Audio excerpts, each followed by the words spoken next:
سلام بچه ها، من میام و اینجا کانال نیموه. خیلی سعی کردم هیجان بدم چون دفعه پیش خیلی اینجوری بوده. من تصمیم گرفتم امروز بیام و یکم بیشتر از خودم توضیح بدم و گفتم چی بهتر از این که یه کار دومی بکنم که بیشتر خودم باشم این وسط. چون وقتی آدما از نظر من یه کار دوم دارن میکنن، یه قسمت مغزشون خودکاره و یه قسمت مغزشون باید به اون کاری که دارن میکنن تمرکز کنه و من اگه بیام یه کار دیگه ای بکنم راحت‌تر میتونم حرف بزنم جلوی دوربین، چون زیاد جلوی دوربین اوکی. اینی که میبینی بچه منه، پسر 4 سال خورده ایشه، اسمش یوزیه. حالا اون داستان خودشو داره. الان میخوای بیایم بپرسین چرا دم نداره و این حرفا، نه، اون داستانای خودشو داره و من عاشقشم. یکی از دوست داشتنی ترین موجودای زندگیمه. من خیلی موجود دوست داشتنی های دیگه ای دارم. این یکی از دوست داشتن ترینشه دیگه، ترینش. مثلا یه خرگوش داشتم 5 سالش بود فوت کرد، اون دوست داشتنی ترینش بود قبل این. خیلی بریم کارمون. اول یه کرم دارم مرطوب کننده نوتروژینا، همش روش ترکی نوشته، نمیتونم بقیه قیافش این شکلی. خب من اینو میزنم همینجوری پوستم مرطوب بشه، چون که من البته این کافی نیستا، ولی خب دیگه حالا فعلا به همه راه. چون که من پوستم اگزما داره و هر کاریش میکنم، هر چقدر مرطوب کنم کمه. و حالا یه چیز وحشتناکتر، حالا پوستتون از خشکی جوش زده؟ پوست من از خشکی جوش میزنه. اگزما یعنی لکه‌های تیره اینجاها پشت چشمم، اینجا، بعضی اوقات اینجا، اما همین الان اینجا دارم. مشخص نیست البته، ولی خب دارم. کرم میزنم و ایمانو که دستم برمیشه خیلی حال بده. بعد این باید میشم یکم خوش بشه چی میکنم به خاطر کمبود امکاناتم. خلاصه ببخشید دیگه، فعلا پول ندارم. هیچی. آن سیم فکر کردم کرم گرفته به مو. اینو میزنیم همه جا. خب بعد من کرم بود کلا ندارم، یعنی واقعا ندارم. من یه ضد آفتاب دارم، اسمش هست، اصلا گند کشته شد، اسمش هست راسان. یاد نه، اسمش هست راسان. خب من همین ضد آفتابه رو میزنم که هم ضد آفتابه هم رنگیه دیگه. من کرم پودر نمیزنم مثلا اینطوری اینقدر استفاده کردم تهشه. یه عادتی هم که دارم، مثلا این ضد آفتاب دارم، دیدم یه چیز خیلی خوب پیدا شده، نمیتونم برم اونو بگیرم، باید اول اینو تموم کنم. این خوبه به نظر، هم خوبه هم میتونه بد باشه، چون مثلا آدم مصرفگرایی نیست. مثلا همین لباس تو خونه ایمه و راحت ترین لباسی هست که دارم. خودم نرفتم بگیرم، خودم میرم نهایتا یکی دو دست خودم گرفتم، بعد بقیه ها برام میگیرم. من میرم مثلا مامانم اینو گرفته، راحت ترین لباس ها مامانم میگیره. بلوز و شلوارکشو برام گرفته دیگه. چرا برم مثلا خودم برای خودم بگیرم؟ زیاد از خرید کردن خوشم میاد، از چیزای دیگه خوشم میاد بجاش. اینو همه جا میزنم. من کانسیلر هم ندارم، من همینو به عنوان همه چی استفاده میکنم. سریع هم میزنم. ولی کاورش خوبه خدایی، دیدی صاف کرد، خیلی اونجوری چیز نیست. تو این ضد آفتاب خیلی نزدیک به پوستم، ولی دوباره نمیگیرم. چرا نمیگیرمش؟ چون دلم میخواد یکم مات‌تر باشه، چون الان تابستونه دارم این ویدیو رو میگیرم و فکر کنم کل تابستون من از همین استفاده دارم میکنم و هوای گرم از همین استفاده کردم و خب عرق و اینم مات نیست اصلا. تموم شد. بعد عالی حال کردیم با یه چیز ساده، چقدر خوب میشه. خب اینم زدیم. آینه ندارم فکر کنم. ببین آرایش یکم خوبیش اینه، اصلا تو آینه نمیخوام. حالا کاری که بعد از زدن ضد آفتابم میکنم همیشه اینه که یه دونه مداد سیاه که حتی مارکش هم نمیدونم چون خیلی وقت دارمش، تاریخش نگذشته ولی خیلی وقت دارمش و یه حالت داروخونه‌ای داره، از داروخونه گرفتمش یعنی، و اینکه این شکلیه و اینو همه کار باهاش میکنم.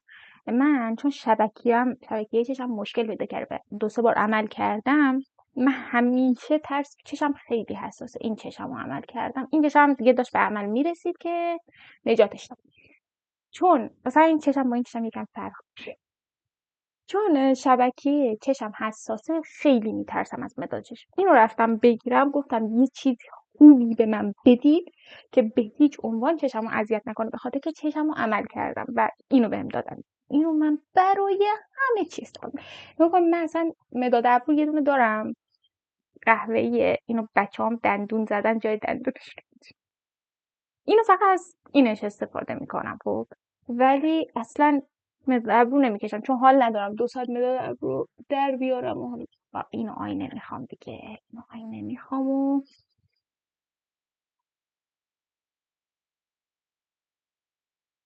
یه ذره فقط پایین ابرومو میکشم.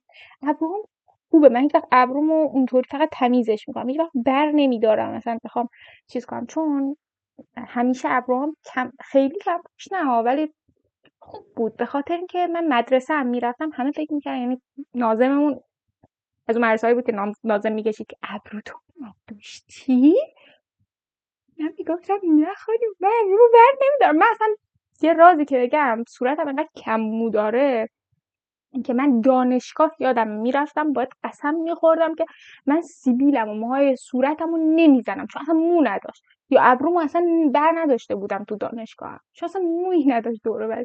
الان فقط یکم پایینش رو تمیز میکنم، اینجاش رو تمیز میکنم، نوکش رو میگیرم، خودم تو خونه این کارا رو انجام میکنم و اصلاح صورتم که دیگه با همین تیغ ابرو سریع انجام میدم. ولی رشد موهام خیلی برخلاف حجمشون رشدش خوبه. اینو اینجوری میزنم، همین اینو اینطوری میزنم و همون اینجوری میشه که من 17 سالگی شروع کردم، 16 سالگی 16 شروع کردم میکاپ کردن و به خاطر اعتماد به نفس کمی که داشتم هیچ وقت بدون میکاپ نمیتونستم از خونه بیام بیرون. من اومدم جلوی دوربین دارم بدون میکاپ باهاتون حرف زدم، کرممو زدم و اینا، بعد من جرئت نداشتم بدون میکاپ از خونه بیام بیرون و همین باعث شد که یه سررشته‌ای تو میکاپ و حتی سالنم میرفتم یاد گرفتم و بعد یهو وقتی رو خودم کار کردم، روی اعتماد به نفس، حرمت نفسم کار کردم و اینا، دیگه اصلا از میکاپ زیاد متنفر شدم. واقعا اینو نمیتونستم بفهمم که چرا باید این همه ساعت، مثلا 1 ساعت وقت بذارم آرایش کنم، ابرومو درست کنم، برم. حال نداشتم مگه اینکه چی بشه که اینقدر آرایش کنم. مثلا عروسی هم اینطوری نمیکنم، باورتون شاید نشه. نهایت عروسی یه دونه خط چش چی بود، ماژیکی اینطوری بکشم، خیلی دارم مایه میذارم برای عروس داماد، نهایتش نه. اصلا کانتور و اینا که اصلا، ولی اصلا من یه جوری بودم که بدون کانتور و همه چی و هایلایتر از خونه در نمی اومدم، اینجوری بودم واقعا. خلاصه حالا چشمو چیکار میکنم، یا آرایشی که یعنی اینو میگیرم اینجوری اول داخل چشمو میزنم، خب به نظرم خوب شد. شاید باورتون نشه یه گربه دیگه هم داره میبینیم، اسمش کوچوله، اون بچه من اسمش کوچوله، شاید باورتون نشه ولی من ریمل اصلا ندارم. یعنی آخرین ریملی که گرفتم این بود، گلدن روز. ببینش آخرین ریملم این بود که الان تموم شده و من الان بی ریملم و مدت هاست، الان شاید 6 ماهه که من ریمل ندارم، چون حال ندارم بکشم و اینا. در آینده بیشتر سعی میکنم. مثلا الان یه کار خیلی بزرگی که برای خودم کردم، یه ضد آفتاب چشم دور چشم سفارش دادم که ضد آفتابش کاور داره.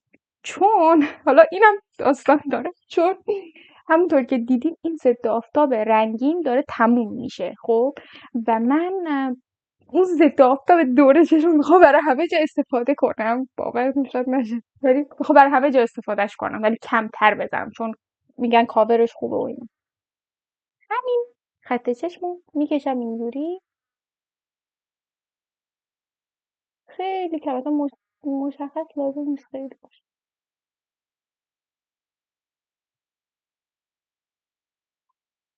یه ذره اینو با دست چیز میکنم چون همونم کج چوله زدم.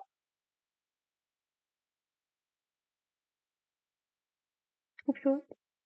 یه ذره فرق کرد دیگه. حالا اینم داخلشو میزنم و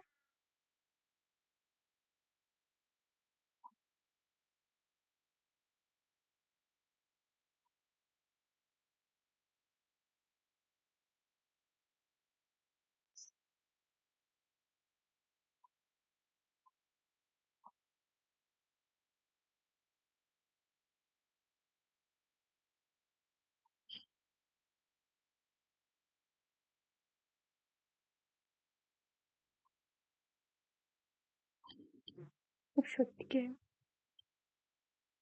دیگه اصلا نگران مساوی بودنم نیست چون انقدر راحت این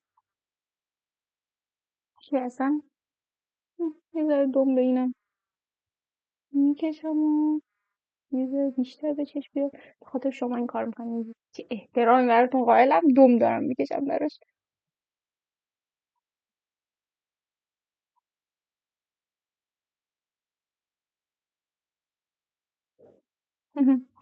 خب حالا کار دیگه ای که میکنم اینه که یه دونه براش برمیدارم، یه سایه اینطوری هم دارم، اسمش هست لیدی بیوتی. اینم خیلی وقته دارم و فقط اصلا سایه زیاد دور چشم نمیدم، مگه اینکه بخوام برم عروسی مثلا این رنگشو میبینیم. این شکسته البته اینجوری شده وگرنه انقدر استفاده نمیکنم. این رنگشو همیشه میزنم اینجا و خیلی قشنگ و اینا میشه. اون ضد آفتاب کرمی هم که میگم چون براقه، این باعث میشه یکم جمع نشه توی این قسمت‌های گودرفتگی داخل چشم اینا. و الان من این رنگشو برمیدارم، این رنگشو برمیدارم میزنم به این براشم و خودم رو خط لب میکشم. یکم تیره شد، خیلی مالیدم. حالا یک کم، فقط یک کم پایین تر از لبم میکشم چون واقعا فکر میکنم که لبم اگه یک مقدار ژل بزنم خیلی باحال میشه. خب ولی دوست ندارم اینقدر. ترجیحم اینه که یه ذره خط لب و خط لب و پایین تر بکشم به جای اینکه برم. دیگه ارزش اینو نداره برم اون پول بزنم خودمو. اینطوری هم راحتم. و میدونین که اینجور چیزا اعتیاد میاره و من اینو میدونم خوب. بنابراین اصلا تو این بازی ها نمیافتم. من البته دماغم رو خودم عمل کردم و حالا عکس قبل عملم هم پیدا کنم بهتون نشون میدم. یعنی خیلی تغییرش ندادم، طبیعی عمل کردم، فقط یه قوسی اینجا داشت اینو برداشتم. این نیاز به عمل داشت ولی اونقدر تغییرش ندادم، فقط یه قوزش رو برداشت. یعنی جوری بود که من رفتم پاسپورت بگیرم، عکس کارت ملیمو نگاه کرد، گفتش که اینجا عمل کرده بود دماغ تو. گفتم آره، بزن اصلا متوجه نشد. من عمل اونجا تو کارت ملی عمل نکرده بودم، تو پاسپورت عکسم عمل با عمل دماغ و اونقدر فرق نمیکنه واقعیت. تنها چیزی که فرق نمیکنه اون دماغه، بقیه چیزا فرق داره. من هر چند وقتی بار قیافم کلا از این رو به اون رو میشه، نمیدونم چرا. این خاطره یک کوچولو پایین داره، یک کوچولو، زیاد نگیم زغارت بشه. میکشیم و یک کوچولو روی همین خط لب میکشیم. چون من همیشه لیپ گلاس میزنم و برق لب میزنم و نمیخوام که این برق لبه تکون بخوره برق لبت دیگه بکن، خیلی چربه.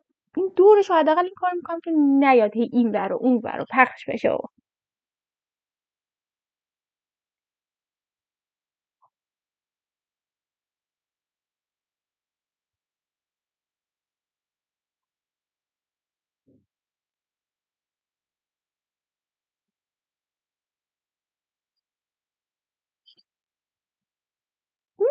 چه خوب.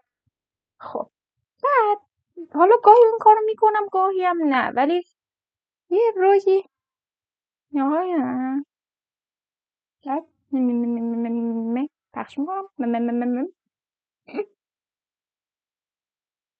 همین قد. خب یه دونه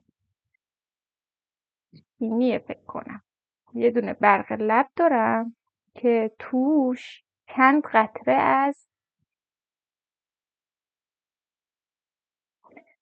از تینت ریختم، چون اصلا رنگ نداشت، دوست داشتم یکم رنگ داشته. تینت اتود ریختم و خیلی خوشگل.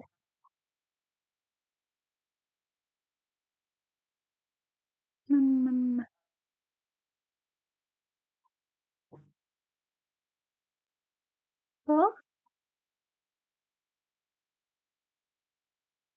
خب دیگه اگه خیلی بخوام ارزش و احترامات این روز رو دیدی زدم بدلر مثلا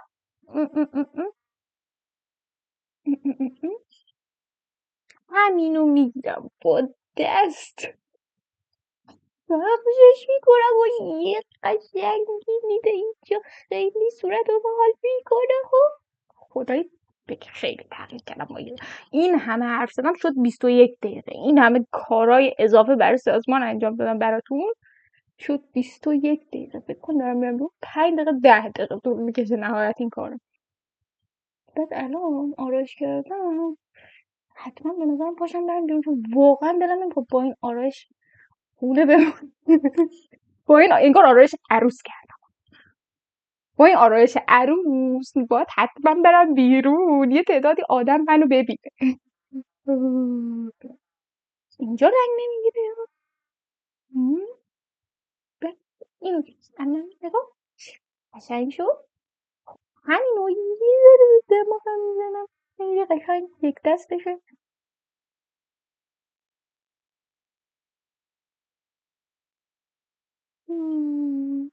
چقدر خونه دارم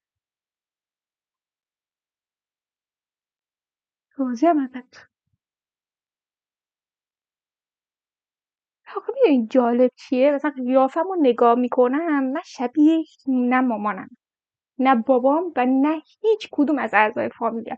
بعد میام به این فکر کنم شاید من بچه اینا نیستم، بعد به این فکر میکنم تمام بدبختی ها اینا رو دارم. مثلا چشم ضعیف بوده، الان نگاه نکن لیزی کردم خب میتونم راحت ببینم.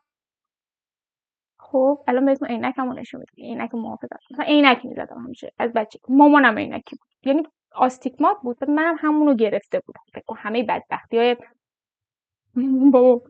بعد پوست عمم اگزما داره، منم اگزما دارم. خب من اینا رو میبینم صدام شبیه خواهرمه، اینا رو میبینم میگم نه هستم فقط نمیدونم به کی رفتم میدونی. بعد آره با عینک بهترم یا بدون عینک؟ نگاه کنید به نظر بدید. شبیه یعنی خدایی به من میخوره من 28 سالم باشه میخوره خدایی. بیاین زیر کامنت بذارین که اصلا بهت نمیخوره که من خیلی خوشحال بشم، خیلی خوشحال. بعد یه کار دیگه هم بکنید. خب امیدوارم که ویدیوی من اونقدر ویو بخوره که تا آخرین ویدیو این کانال یادتون بمونه که هر وقت من با خواهرم میشینم واقعیتیه ها بگید تو اصلا نمیخوره خواهر بزرگش باشی. خب اصلا میخوره خواهر کوچیکش بشه که من خیلی خوشحال بشم. درسته قیافه اون یکم میره تو هم ولی مهم منم نه اون. من خواهر بزرگم من باید خوشحال باشم نه اون. اوکی چون اون از من خوشگل تره اینو به من بگین حداقل یکم احساس بهتری داشته باشم. متشکرم. بعد یه عطری بزنم. ببین اینو مژگان از من پرسیده بودی که اسمش چیه، نگاه کن اسمش اینه. من این بادی اسپلش. خب من حتی چون اگزما دارم بادی اسپلش رو نمیتونم بزنم به بدنم، همیشه میزنم به لباسم، به دور این برا. هیچ وقت نمی‌خوام خیلی بوی خنک. این تو زمستون این حال نمیده اصلا. من اصلا بوش تو زمستون دوست ندارم. دیدی بعضی عطرها چون خنکن، بعضی اسپرا چون خنکن فقط تو تابستون حال میدن، یا بعضی اسپرا چون گرمن فقط تو زمستون حال میدن. اینم همون جوریه که من عطرم کار کردم. من چقدر کار کردم در همه چیز، در رشته ای دارم آرایش و عطر. آره اینه مژگان. میتونی 10 بار ویدیومو نگاه کنی ویو بخوره که بتونی اینو در بکنی. سو بزن اینو بگی میخواستی بگی.